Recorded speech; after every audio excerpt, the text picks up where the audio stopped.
Watch this incredible moment in the wild.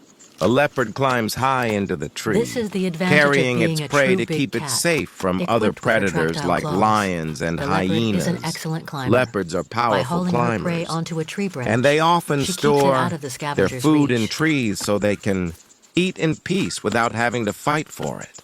This is pure survival instinct, and one of the smartest hunting strategies in nature. The young wildebeest she's carrying is at least as heavy as she is.